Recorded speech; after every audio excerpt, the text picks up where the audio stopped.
Marty the Juice Man. What's up? You gotta unmute, dude. Hello. What's up? Hey, what's on your mind?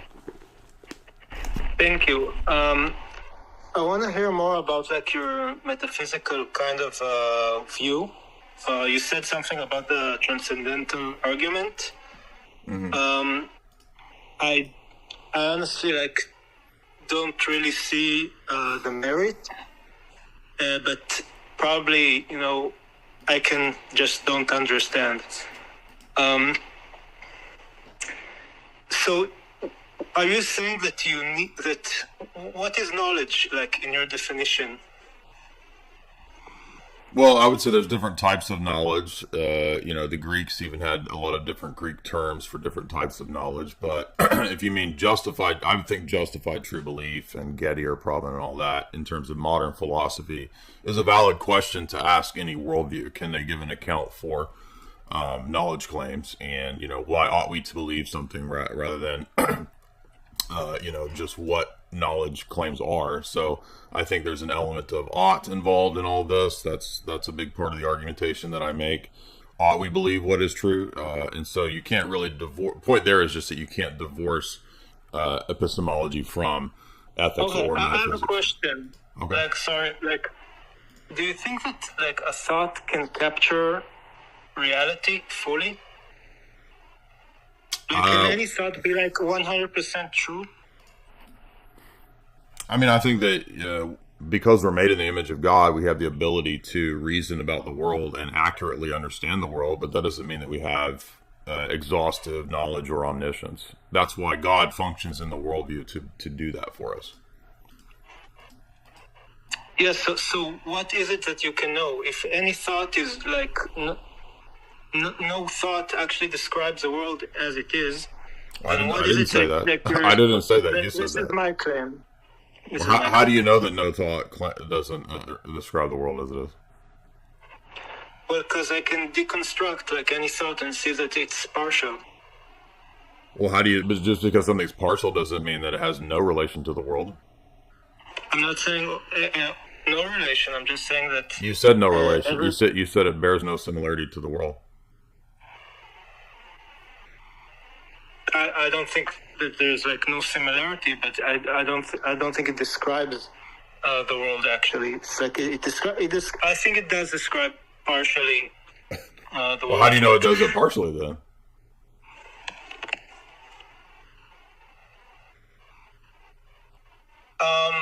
Let me just 1 second. How do I know that it describes it partially? I think it's a deduction thing. Honestly, I don't believe that we actually know. How would deduction tell you about inductive knowledge? Maybe I'm confusing the terms, but deduction is reasoning from the general to the particular. Induction is reasoning from the particular to the general. From the past to the future. I know that that's not deduction. Let the ball drop. Then that's inductive reasoning. Inductive, whatever. Yeah, sorry. So I'm saying, from let's say partial worldview. I call it conventional worldview. I know that a ball will fall 1,000,000 times. It will probably fall 1,000,001 time if I, pick it up. Okay, well, how do you know that? So you think it will, but how do you know that? I'm saying it's inductive or whatever. It's okay, but David Hume. Well, I'm making the Hume argument that Hume said you can't demonstrate or prove induction. So I can't prove it. That's part of my argument. I can't prove it. Oh, you can't. Okay, so you're a Humean skeptic. I would say that. I don't know. I'm not in. I'm more into Buddhism. I understand it more. I don't follow completely Western.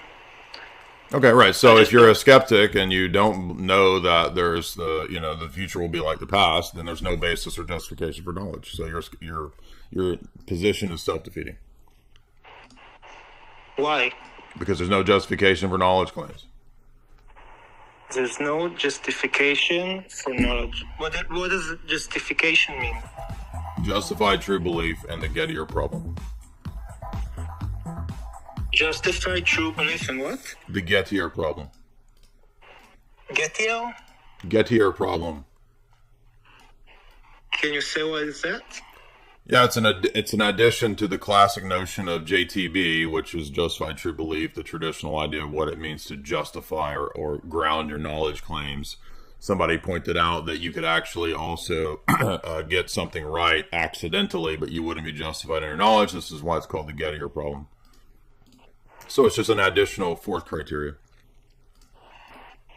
Okay, so basically, like, just, in layman's terms, why would you say that it's self-defeating? Well, I mean, you said you haven't read Hume, but I mean, you're making a Humean argument, and Humean skepticism is premised on the idea that knowledge is not ultimately justifiable. You can't justify it. Yeah. That's the point. Yeah, I can't. Okay, then you don't have it. Then debate is not possible. Thank you. Exactly. Okay, so we can agree. No, that's a refutation of your position. It's not an agreement of your position. No, why? Yeah, argumentation is not possible. How is that a refutation of my position as I argue against you?